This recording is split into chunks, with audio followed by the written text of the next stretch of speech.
Hello everyone, and welcome to the new episode about editing with Darktable. In this episode, I would like to respond to one quite important request. The request is from erroplatus, asked in the pixel.us discussion forum, and I will quote the important part. This here. I would like to see how you approach contrast in specific tonal ranges. For example, if you want crunchy highlights while leaving the rest of the image alone, which modules would you use? I'm particularly interested in how to use tone equalizer for very narrow ranges of the image and/or the masks tab of color balance RGB to dial in contrast exactly when you want it, not globally. I envisage this as more advanced tutorial for people who are already very familiar with Darktable, but still looking for cool and/or unfamiliar techniques. And maybe you also know tricks with blending modes for this kind of things or modules that are otherwise ignored. And he refers to one treat here, and we will go there and see what the issue is. We are now in the post with a headline, How to Correct Incorrect Exposure of Sigmoid, made by Herbert50. And I will quote, since version 5, I have decided to use the sigmoid workflow as default. The big advantage is that the colors and tonal values are closer to the out-of-camera JPEG. Lately, I've noticed that there are a lot of images that show underexposure according to the histogram. These cases occur with all my cameras. Here's an example. And before we are reading his issue, I can demonstrate that problem with the Darktable. Here we have the raw file from Herbert, and with enabled sigmoid, scene refer default, and as you can see we have quite nice contrasts immediately from the start. And the issue that Herbert have is that sigmoid doesn't bring the highlights to the end of the dynamic range. So you can see we have here one gap that needs to be filled. And if we try to do that with exposure to raise the brightness of the photo, we need to go quite high, even to 2 EVs or exposure values higher to fit that dynamic range here. But you can see we have the issue with the highlights. The highlights are quite compressed. So his solution was to use levels module, RGB levels, bring them above sigmoid.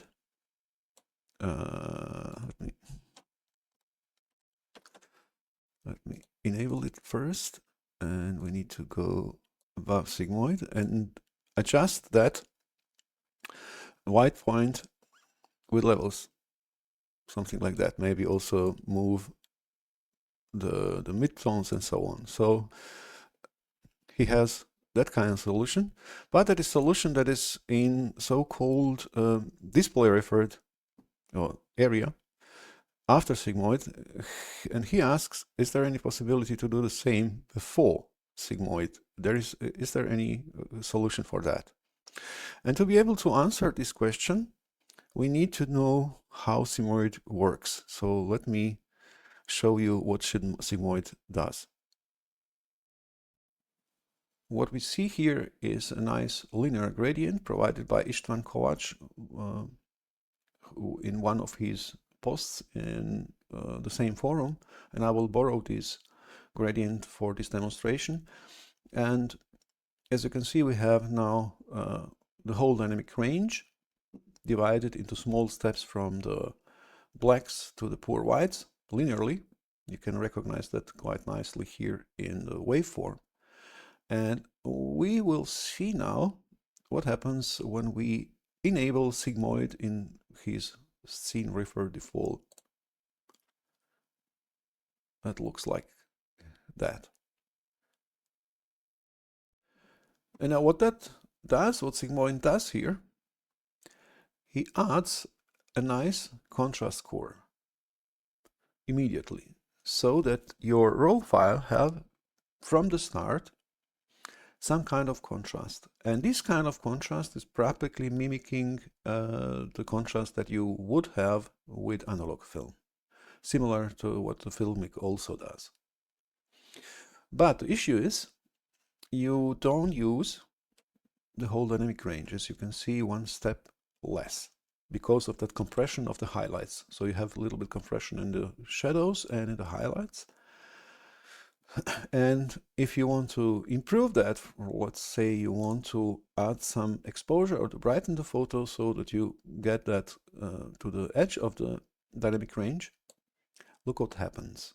Now you have some situation like this, and you're increasing practically the midtones, brightness of the midtones, but the highlights get compressed quite a lot. And you're losing here the contrasts, and also you will also lose the saturation there.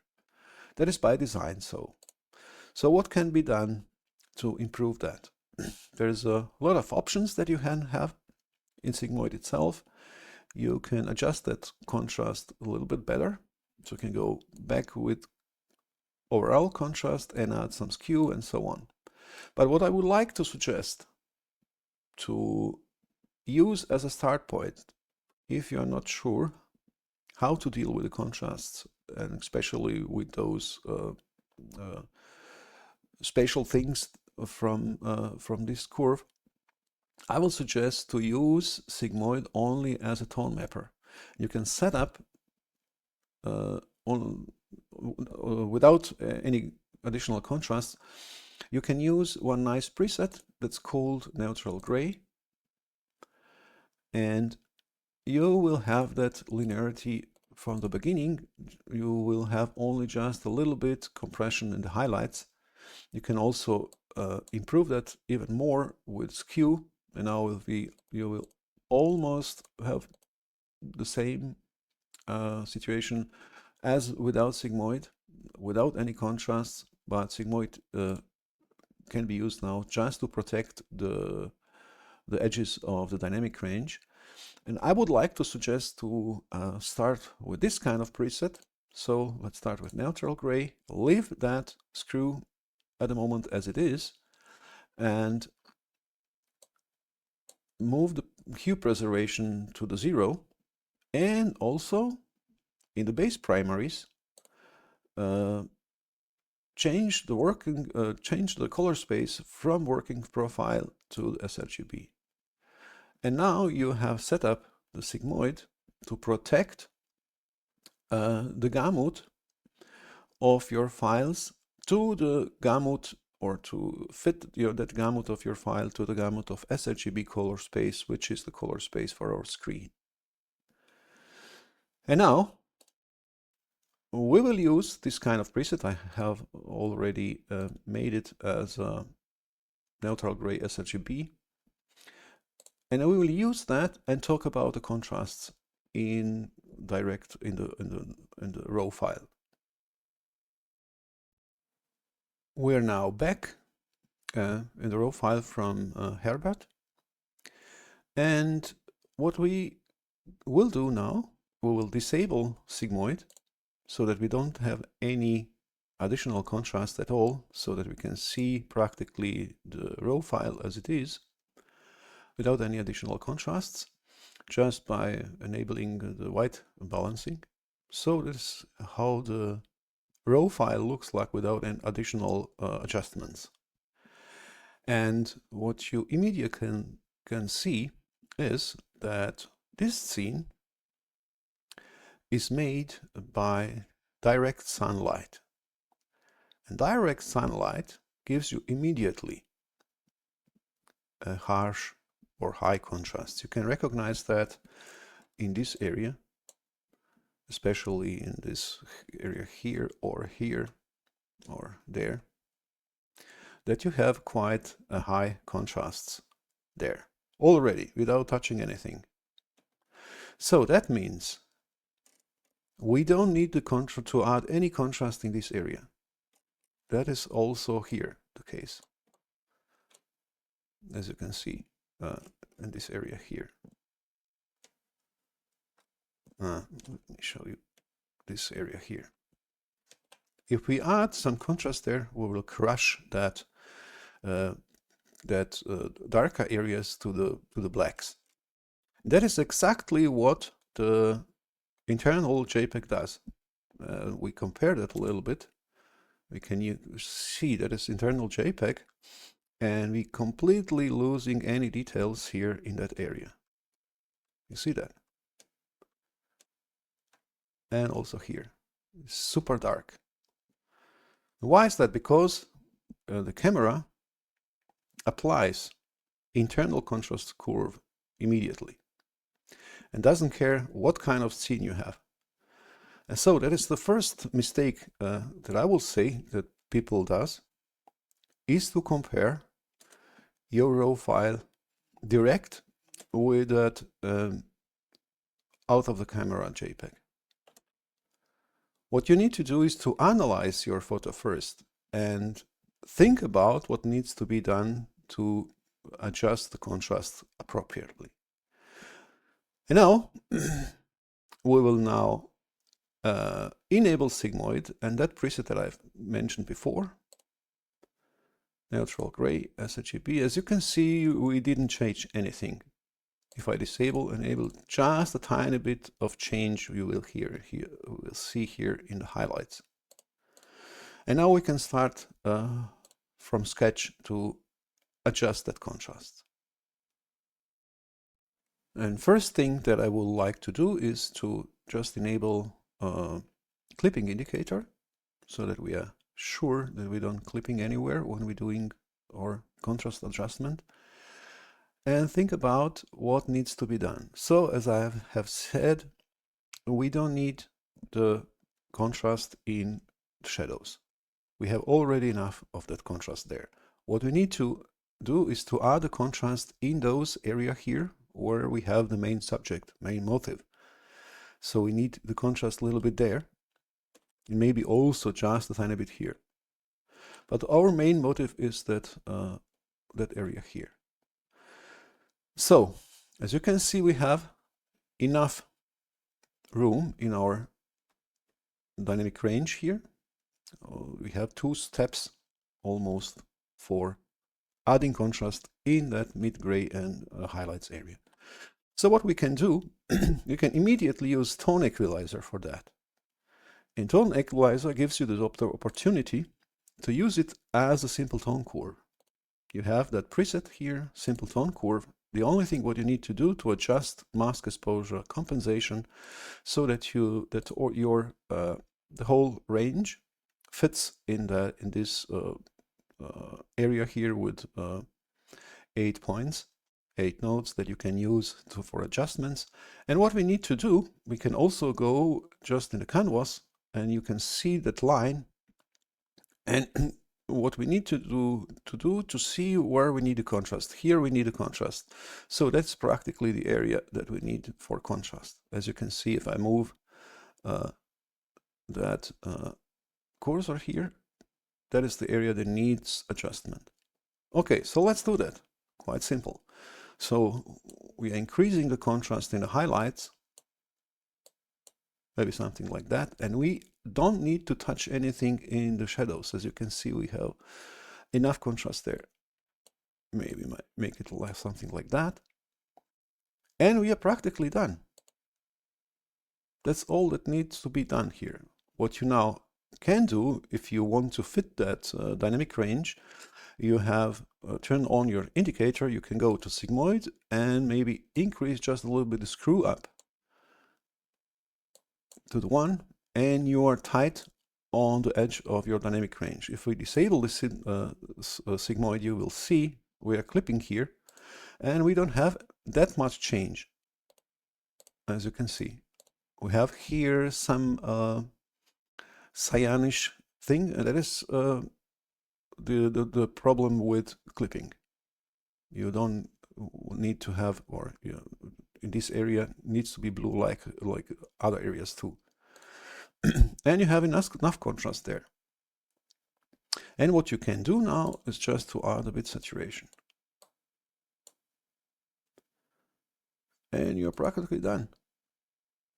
So we can compare that with what we start, let's start with color calibration and take a snapshot and go back to the last step, and you can see we have a nice contrast. Now, you maybe can say, okay, I would like to have a bit more bluish here. I would like to adjust a little bit the highlights. No problem. You can add one more tone equalizer module and use that with this detail preservation. Just need to adjust mask exposure compensation so that you cover the whole dynamic range in this with these nodes. And you can decrease just a little bit of the brightness of the highlights. And if you wish, you can go back to the tone equalizer and increase it again here, if needed. But I don't think we need that. And now we can compare it again. Let's start also with color calibration. And we have nice contrast. And we're not crushing the shadows. We can actually also improve the shadows if we want to have more details here, but I think we are quite good. Just go back to the next instance of tone equalizer that you have used for darkening the highlights. You can increase in the brightness in that area if you wish. Let's do that just a touch, so that we have more definition in that area. And we're good. So that is how you adjust the contrast in that scene. There's another method I would like to show, also only with exposure and tone equalizer. So let's try that. So we are again at a starting point, and what we can do here, I have just adjusted that neutral gray, sigmoid to the neutral gray. What we can do, we can say we are now concentrating on our mid gray here. Now let's say we want to have a little bit brighter this area. So we go with exposure a bit brighter, maybe like that, not that much. And now we can use first instance of tone equalizer to be able to get the contrast. We can use, to be able to adjust the contrast better, we can use tone equalizer just for compression of whole dynamic range. I have here one preset I call it linear invert. Does this thing, as you can see. Only thing that I need to do is to adjust that mask exposure compensation so that is on directly in the middle of that space here, and it looks like that. You can also use the presets that author of that module has already made. For example, you can use strong preset. It is a bit different than mine, but I like mine because this preset, if I add the contrast, gives sometimes some kind of HDR look. So I'm using my own, I call it linear, and let me adjust it a bit more. And what you also can use after you adjusted mask exposure compensation, you can now use mask contrast compensation to increase or decrease the amount of compression. And I will suggest to go maximum to the 0, not go to the other direction, because you can have some artifacts. But if you are in this area here, I have adjusted like that, you have enough room in the shadows and in the highlights for the additional contrasts. Now you can add contrast even better to your liking. So we will use now the next instance of tone equalizer. And we can also use a preset that is also made by the author of the module, contrast tone curve medium, soft or strong. So let's use the strong for this case. And we immediately have a nice contrast. We don't need to do any much in this case. And now you can see what area needs to be brightened or darkened a little bit. I will say we don't need to do anything here particular, maybe just a bit more in the highlights and use, if we need it, that skew in the sigmoid to give that, to go to the end of the dynamic range. And of course, we also need to enable our clipping indicator if needed. But as you can see, we have improved our photo immediately just with 2 instances of tone equalizer. And what we need to do, we can add a bit more of saturation. And if you need a bit more contrasts, you can also add a bit local contrast by using diffuse and sharpen module, for example. I don't think that is needed here, but let me demonstrate that. Just use a local contrast preset. And if you crash your blacks, it's easy solution. You just protect your poor blacks from influence of that module. And you're good. Now you can, that is quite powerful module. I will really recommend to use for any kind of local contrast. For example, we can also improve it even better. I can go back a little bit with iteration. So if you don't need to have that much, you can also adjust central radius and fusion thingy and so on. You can go really crazy with this setup, and you will have now something like that. That is too much, but you can improve it even better without introducing any kind of fringing or something. Yeah, of course you need to be careful. You can do that. You can have some problems, but normally you will have a nice and good contrast. Okay, let me use only the half. I will just reduce the opacity without another settings. And that is not everything.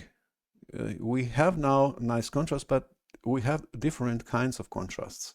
So what we also have a contrast between the colors. And in this case, what we also can do, we can use, for example, color calibration and darken the blue sky a little bit by darkening the blue channel and increase a little bit the brightness of the red channel. And now we immediately have also the contrast by the color, because our tree is embedded in that blue sky and now sticks much more in the foreground. That is the one thing. We can also darken the greens here, and that will gives us even more contrast for the tree. For example, I can use now color lookup table. We can use also color equalizer, but let me use a lookup table just, but we didn't use it for a long time, and I want to make one episode about that because someone asked that. And let me find some green, darker green, let's say there, and the color lookup table gives me immediately the area that is quite similar to that color. But if I want that color directly, what I've chosen here, I need to press the Shift key and press on that patch here, and I will have, and it will take that color. And now we can darken it a little bit. And maybe I can also change a touch the color of that green just by moving it to the blue. And now we'll choose the bright green, maybe this one, or let me find some brighter green. Let me try this one. And he shows me all this patch, but I can use some other patch. Let's say this one, this gray here, and I can also decrease the brightness of that. And now we have also the contrast, and maybe I don't want to change the greens in the tree, so what I will also like to do, maybe add one gradient mask and turn the polarity off so that we don't influence the upper part You only influence the bottom part of the photo. And we have also that contrast. So now our tree is quite prominent in the foreground. So let me show you for next, or we can use now this color calibration snapshot. Look how much contrast we now have. Therefore, I always suggest to analyze your photo, because it's not only the brightness that is important, also the colors are important, how you deal with that, how saturated some colors is, and so on. Okay, let me try to some other examples with this method. Let's try this one now, and the first thing what I would like to do, we'll use now natural gray preset. And what needs to be done in this case, because we have here nice portrait, we want that portrait to be a bit brighter in terms of the brightness. So we will use exposure and just brighten the photo to the extent that we need that is enough.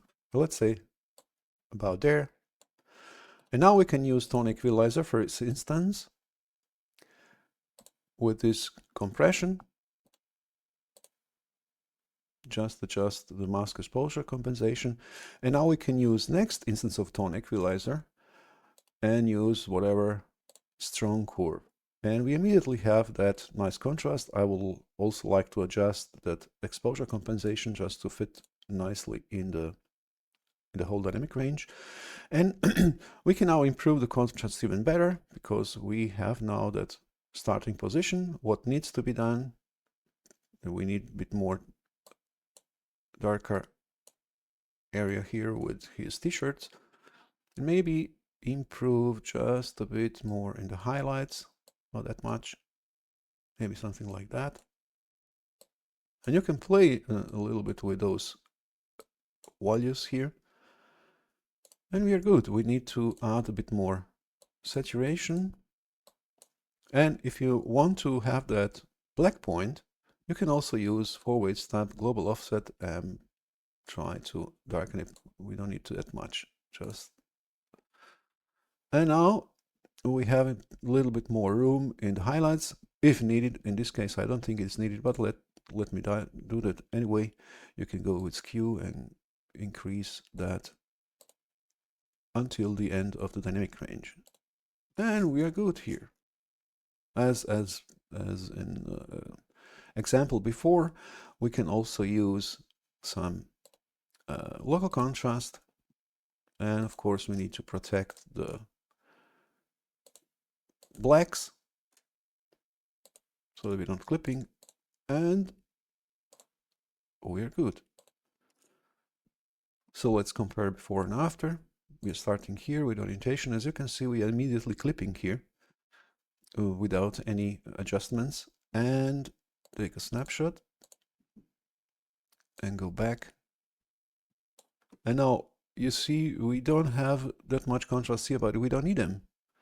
What we need is in the face of our model here. These are not important, as you may see. Okay, next example. So let's try now this a little bit more difficult backlighting scene. We have here our model that needs to be brightened, but we have already bright areas behind her. Doesn't matter. Let's start with natural gray. And now we are going with exposure that high until we are satisfied with the brightness of the face of our model. Let's say here. And now we will use tone equalizer and compress dynamic range with linear invert, for example. I need to readjust the mask exposure compensation, and we are here now. And as you can see, we don't need that much contrast in the highlights, but we need the contrast in the midtones and shadows. So when we go to the next instance of tone equalizer, I will use now, let me see, a soft version of contrast curve. something like that, because we don't want that much in the highlights. And then we can see what needs to be brought down in terms of the brightness. So hold this area, something like that.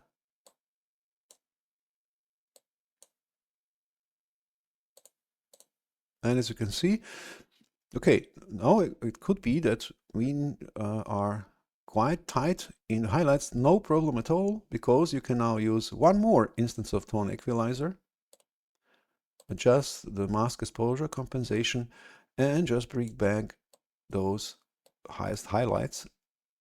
And now you can go even back to your tone equalizer that you have used for contrasts here and increase those the contrast in the highlights, and also you go to the sigmoid if you wish and improve the screw.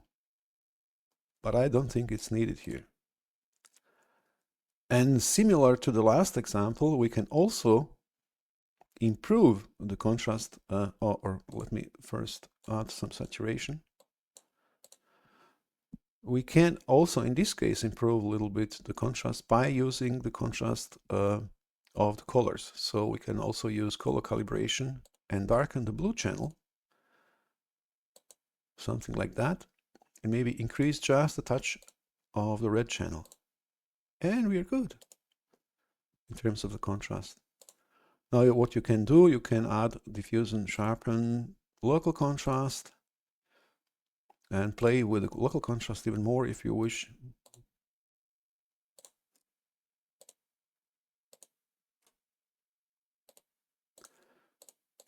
And you have nice and crispy photo. And we're not clipping. As you see, the clipping indicator is on and we're not clipping. We're quite good. So let's compare that before and after. So we can start with orientation, take a snapshot and go to the last step, and we have nice contrasts. Okay, next example. Here we have even more difficult backlighting situation. If let me enable first this. If I disable sigmoid, you can see how much we are clipping here, but we are not clipping that much in the raw file, so we can live with that. And now, if I enable sigmoid, as you can see, he has just protected our highlights from clipping and didn't change anything else. But okay, what needs to be done here is, of course, we need to brighten the face of our model here, and we can do that with exposure. Let me say maybe we can go there. And as before, let me use my invert thingy, and next instance of tone equalizer, I don't need to go higher in the highlights, but we need to go darker here in the hair and try to maintain the brightness of the face. So what we need to do, we can use now, let me say, soft tone curve or contrast curve. Of course, we need to adjust it also to fit in that range here. And what we need to do is we need to go darker here, and maybe mid-tones a little bit higher. And I don't need, in this case, I don't need any details here. If I do that, so let me show you. We can now use one more instance of tone equalizer just to recover those highlights. And you can see all those drama in the sky is fighting for the attention for our model. So I don't need that. We can leave it here, or maybe just a touch, just to see a bit more details in the sky, but not that much. Let me say something like that, not more. That's enough contrast that I would like to have in this case. And now what we need to improve, of course, color balance, we can use color balance for adding some saturation, and I will maybe like to have some kind of pastel look here, pastel colors, so we can use also RGB primaries to improve that. So I'll go with the blue towards cyan, maybe with the red a little bit towards yellow, and green also towards cyan, so we have something like that. And I will also like to add a bit more colder white point, something like that. We can increase the purity in green and in red, but remove it a little bit from the blue. And we are good. Now I can improve also a little bit of local contrast, but only on her face, only on the skin colors. So we can use now diffuse and sharpen for local contrast. Maybe increase it a bit more. And prevent the blacks from clipping. I think it's too much. Let me use also just the opacity slider. And what we also like to do, just to reduce that to reds. I think we need to do that. With feathering radius, and I think we also need denoising to be able to get that mask correctly. And we're good. All other areas doesn't need any additional contrast. It looks nice as it is now. So let's compare it before and after. We have started here. So let me disable this thingy, take a snapshot, and go back to the last step. That's before and after. You can also compare it side by side if you wish. That is exactly what I want to have in this case. So don't try to adjust the contrast everywhere. Adjust the contrast only there where you actually need it. Okay, let's try a next example. This example is even more complicated because we have quite huge dynamic range. Now if I disable sigmoid, you can see we are clipping here and have a lot of dark area, and we need to brighten it completely here. Now if I use neutral gray, as you can see, sigmoid protect our highlights and we still can see some details here, but we need to brighten this photo quite a lot. So let's do that with exposure module and brighten it to the extent that we want, let's say about there. And what we also need to do, I will use now that linear invert, and of course I need to adjust it to that brightness. And now what needs to be done, we don't need any contrast that much in the highlights, but a lot of contrast in the shadows now. So we'll use next instance of tone equalizer, maybe soft tone curve. Of course, we also need to adjust it to that brightness here with mask exposure compensation, so that we have we can use all those nodes here. And what needs to be done, this area where the guy stands, that kind of brightness needs to be quite dark. But we don't want to darken everything else. So you see this this guy, brightness of this guy is somewhere here. So we will want to keep that so that we get nice contrast between completely dark and those area. And in the highlights, excuse me, we don't need to touch that much, but what we need to do, what we can do, I just want to save those details in the highlights, so I will use next instance of tone equalizer, adjust mask exposure compensation, and bring those highlights back only that far that we need, that we can see some details. And maybe we can go back to our contrast thingy and increase a bit more the contrast in the highlights.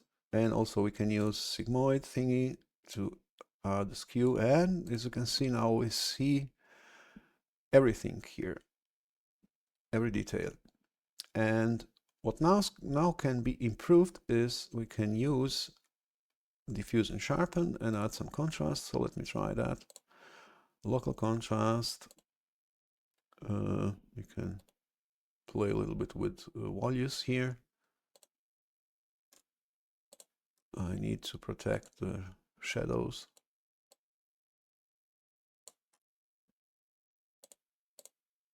So that it's not too much, and whatever. Edge sensitivity. What you also can do, let me try that, we can, because we have some fogginess here, we can use the haze extra contrast and just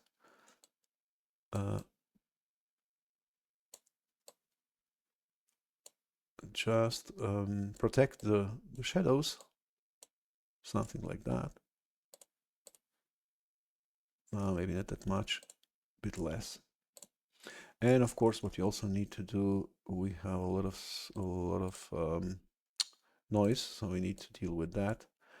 I think in this case, I need to, no, okay, let's leave it there. Don't want to play that much with noise here, because it's not an episode about noise. Okay, and as you can see, we have quite a nice bright photo, and we have all details in the highlights and also in the shadows. But we can also use the colors for, as an examples before, we can also use maybe color lookup table, and I would like to brighten just this kind of color here of these hoses, just for a touch, not more. And we have that nice brightness, and I think we can also increase the saturation just in this area, just a touch. And we're good. So you can see before and after. I can, of course, do that even better, but I wanted just a quick result, so you can see that idea with contrast. And let me see before and after. We can start here, snapshot, go to the last step, something like that, before and after, and we can also compare it side by side if you wish. And what I forgot to do is, let me do that real quick. We need, excuse me, we need a bit more saturation everywhere. Just wanted to add a bit more saturation. Okay, and once again, side by side. As you can see, the big difference. Now we have details in the sky and also everything else. Although in this case, we don't need that details. We don't have any particular interesting things in the sky. So we could also go quite higher with the contrast because we don't need those details. But just for the sake of demonstration, you can see how to deal with those contrasts. Okay, let me go back. And now we can try one more example. So in this case, we don't want that much brightness here because we have nice sunsets seen, and we want that glowing part here to keep it as it is. And we need the darkness and the surrounding to be able to have that. So don't try to brighten such scene too much. But we will do that a little bit. So let me first use neutral gray, and maybe what here quite important is white balance. So let's leave it there.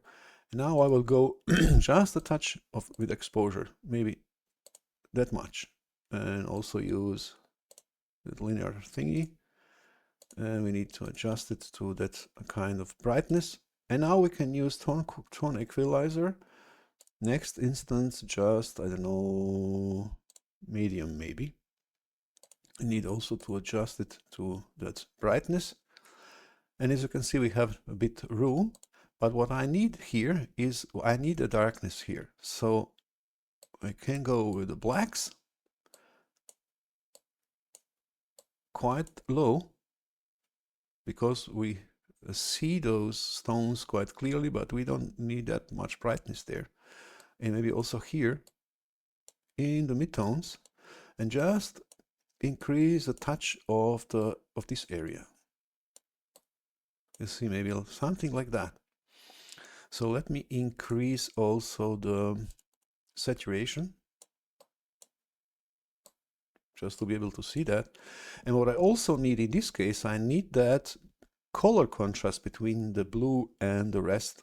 So we will increase that also with the color calibration next instance, so that we have even better contrasts there. So you see what happens if I'm going down with this one and maybe just a touch here. And now we have a little bit more room. We can increase those the skew in the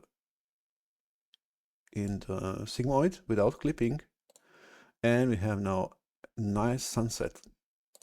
As you can see, of course, we can crank up the saturation if you like, but I don't want to add that much saturation. No, in the highlights, not in the highlights. And I don't think that we need any local contrast here. The scene is great as it is. We can add, just for sake of demonstration, but I don't think we need that. Okay, a little bit, we can leave it there. And that's all what you need in this scene, so that the fact that we don't see any details here doesn't matter. We don't want those details here, because that is the main subject here. That is what is quite nice on this scene. And we see enough details in the foreground, maybe even too much, if you ask me. Maybe you can, let me try that. We can add a bit of let me just try to see how it looks. Vignette.